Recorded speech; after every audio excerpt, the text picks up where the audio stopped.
Assalamualaikum warahmatullahi wabarakatuh. Kami dari kelompok 5 akan mempresentasikan hasil kerja kami. Kelompok 5 yang beranggotakan saya sendiri, Muhammad Fidel Nugraha dengan NIM M1D1 20032, Sindu Sanjaya dengan NIM M1D1 20034, dan Tegar Rizky Saputra dengan NIM M1D1 20036. Untuk materi pertama akan dibacakan oleh Sindu. Silakan Sindu.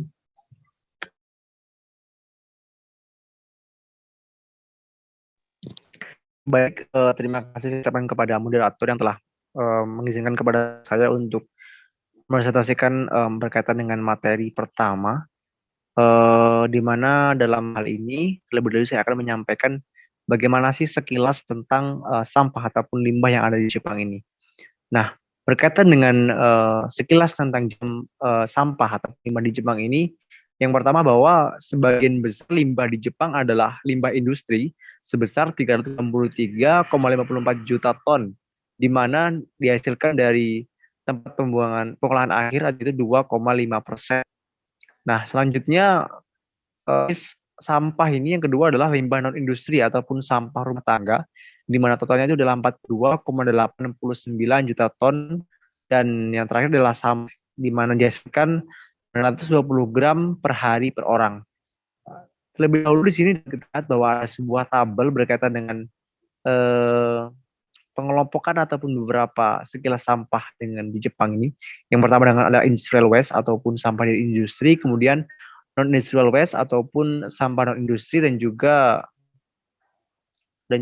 hal tersebut, di mana dalam tabel tersebut dapat dijelaskan beberapa hal berkaitan dengan total volume hingga final disposal. Nah, berkaitan dengan total volume ini pada tahun 2017, di mana data ini didapat data dari tahun 1990 hingga 2017, jumlah volume sampah ini mencapai 383,544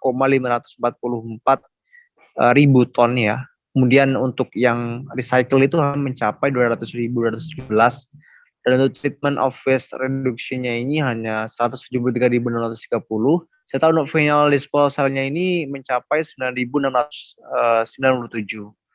Sedangkan untuk non industrial waste ini, total volume dari sampah ini mencapai pada tahun 2017 itu kurang lebih 42.894 ton. Dan untuk treatment atau fasilitas treatmentnya ini hanya sampai 3.630, by community-nya hanya 2.172. Sedangkan untuk yang dihasilkan dari setiap orangnya per hari, seperti dalam garis biru bahwa orang itu setidaknya memproduksi 920 gram ya per hari per orang. Total volume proses sendiri secara statistik sendiri pada dalam tersebut adalah 40.771, hingga daerah final disposalnya itu 419. Itulah sedikit berkaitan dengan limbah ataupun sampah yang ada di Jepang, di mana secara umum dapat dikelompokkan menjadi hal besar, di mana yang pertama adalah bahwa limbah di Jepang ini limbah industri, kemudian yang kedua adalah limbah non industri, serta bersampah yang dihasilkan 920 gram orang per harinya. Next.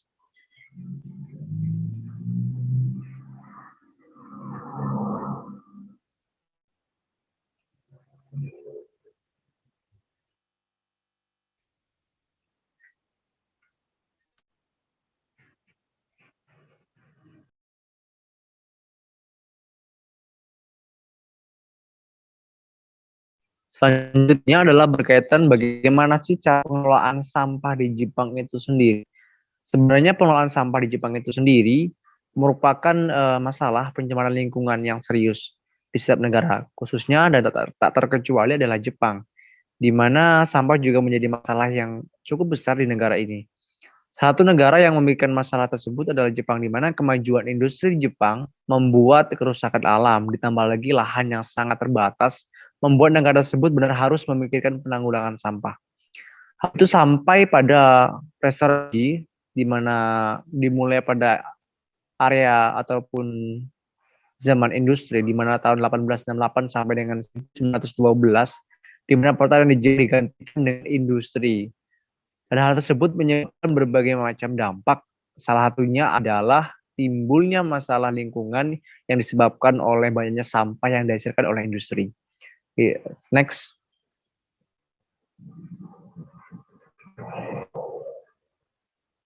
Nah, selanjutnya adalah berkaitan dengan pembagian sampah berdasarkan sumber. Berkaitan dengan sampah berdasarkan sumber ini, di Jepang sendiri secara umum pembagian sampah itu didasarkan atas dua hal umum ya. Yang pertama adalah sampah umum dan juga sampah industri. Apa sih sampah umum itu sendiri? Sampah umum itu sendiri adalah sampah dapur dan sampah besar yang dihasilkan oleh rumah tangga dan sampah kertas yang dihasilkan oleh kantor-kantor. Sedangkan untuk sampah industri adalah sampah yang dihasilkan oleh pabrik seperti bara api, minyak, lumpur, dan lain-lain.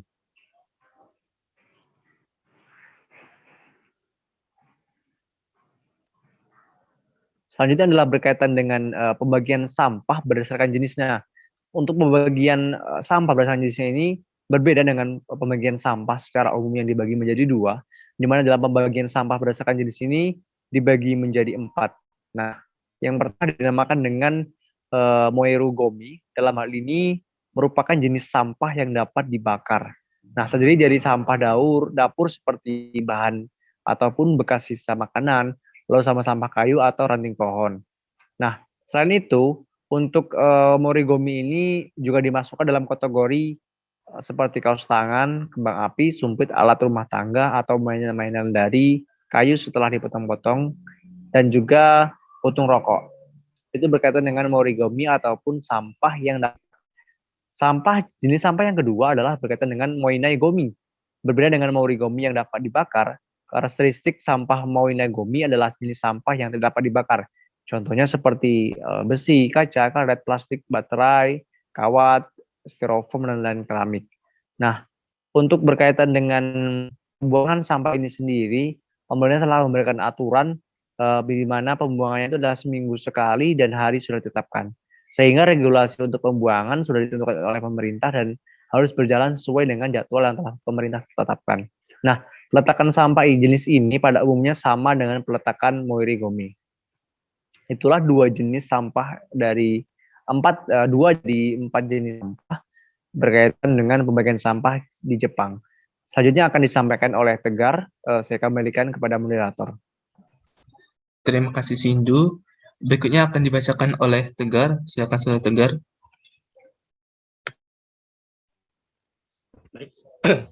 Baiklah, pembagian sampah berdasarkan jenisnya. Saya lanjutkan. Yang ketiga, shigengomi. Shigengomi atau sampah yang dapat didaur ulang adalah sampah yang akan didaur ulang secara langsung oleh berbagai perusahaan terkait.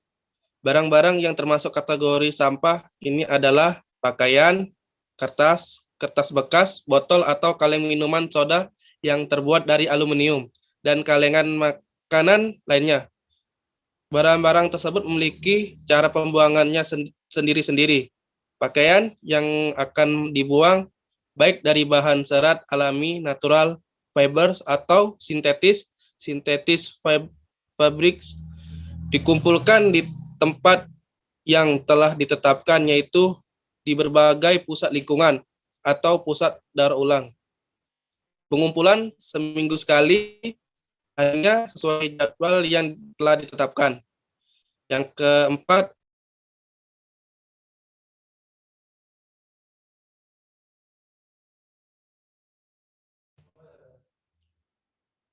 baiklah, tadi ada kendala jaringan, saya lanjutkan.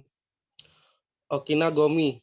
Okinagomi adalah sampah-sampah yang berukuran besar, secara umum adalah standar ukuran, bentuk, dan jenis tersendiri yang telah ditetapkan oleh pemerintah kota. Umumnya adalah barang-barang elektronik yang besar seperti komputer, televisi, kulkas, mesin cuci, freezer, mesin air conditioner atau AC, mesin jahit, mesin pemotong rumput, mesin pemanas air, kipas angin, alat-alat musik seperti piano, gitar, biola, dan lain sebagainya. Di samping itu, barang-barang rumah tangga seperti meja, sepeda, futon atau kasur lipat Jepang, tatami atau tikar Jepang, dan bak mandi juga termasuk dalam kategori ini.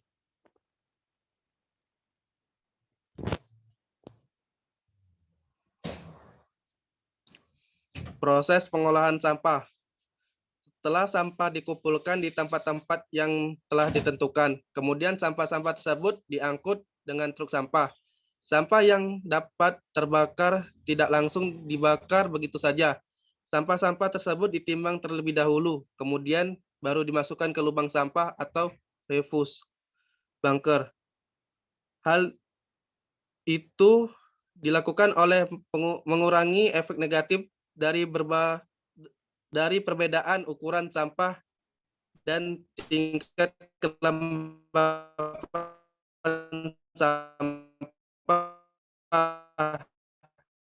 yang dapat mempengaruhi proses pembakaran. Setelah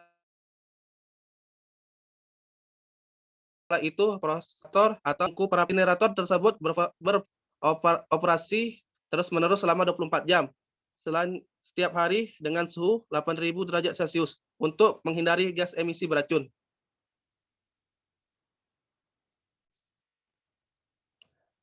Gas buangan dari insenerator pun diproses dengan menggunakan teknologi penyaringan agar bersih dari debu, dioksin, merkuri, dan zat-zat berbahaya lainnya.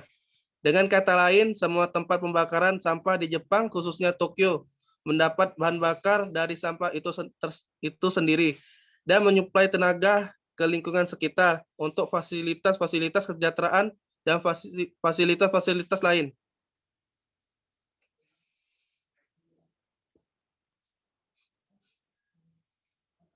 Proses untuk sampah yang tidak dapat dibakar jauh lebih sederhana.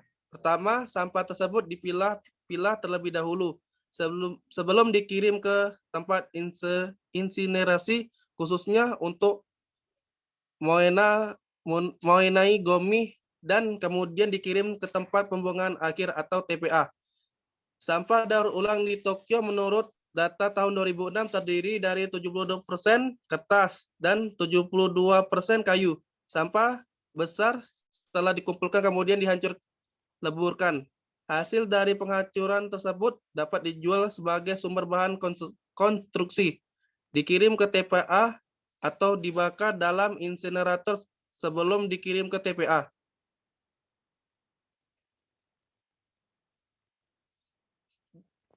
Jumlah sampah di Jepang tahun 1980 sampai 2005. Sumber dari Tokyo Metropolitan Government Bureau of Environment.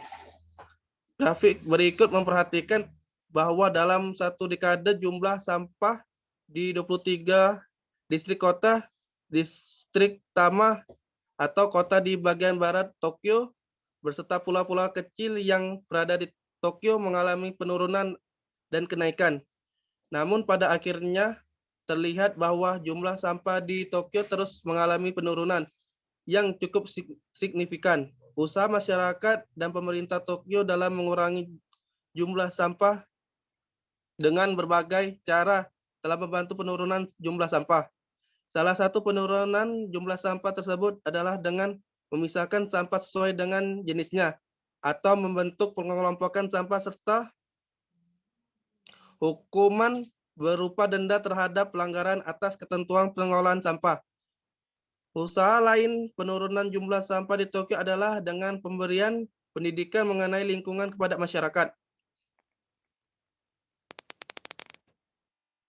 Terima kasih. Baiklah, saya kembalikan ke moderator. Terima kasih Tegar. Dari presentasi ini kita mendapat kesimpulan, dan kesimpulan tersebut akan dibacakan oleh Sindu. Silakan Sindu. Baik, terima kasih saya kepada moderator yang telah mempersilahkan kepada saya untuk menyimpulkan presentasi kita pada hari ini. Adapun kesimpulan dari presentasi kita kali ini adalah berkaitan dengan bagaimana sih pengelolaan sampah di Jepang sendiri. Terlebih dahulu mungkin kita sering menganggap bahwa pengelolaan sampah di Jepang ini adalah menggunakan teknologi, namun pada faktanya setelah kita bahas dengan melalui beberapa sumber, ternyata pengelolaan sampah dari Jepang itu sendiri dimulai dari tingkat paling dasar dari masyarakat sendiri untuk mengelola sampah berdasarkan jenisnya dan mengelompokkannya. Selain itu, dengan adanya kesadaran masyarakat yang diimbangi dengan proses regulasi yang kuat dari pemerintah, juga ditetapkan sebuah peraturan di mana masyarakat harus membuang sampah pada pukul dan tepat waktu tertentu, sehingga masyarakat akan disiplin dalam membuang sampah. Selain itu, pemerintah juga memberikan denda ataupun hukuman bagi mereka yang membuang sampah secara sembarangan ataupun tidak tepat waktu sesuai dengan jadwal pemerintah tetapkan berkaitan dengan pembuangan sampah. Selain itu, pemerintah Jepang juga memberikan semacam pendidikan khusus untuk pentingnya mengenai kelestarian alam lingkungan berkaitan dengan sampah. Maka dari itu dapat secara sederhana kita simpulkan bahwasanya pengelolaan sampah dimulai dari tingkat dasar itu sendiri, yaitu dengan mengelompokkan sampah berdasarkan jenisnya, kemudian diimbangi dengan regulasi pemerintah yang tegas, dan juga kesadaran masyarakat yang tinggi yang diperoleh dari rasa ingin tahu dari masyarakat itu sendiri untuk mengelola sampah. Saya rasa itu dapat saya sampaikan berkaitan dengan kesimpulan pada pengelolaan sampah di Jepang. Saya kembalikan lagi kepada moderator. Terima kasih. Terima kasih, Sindu. Sekian dari kami. Mohon maaf apabila ada kesalahan. Wassalamualaikum warahmatullahi wabarakatuh.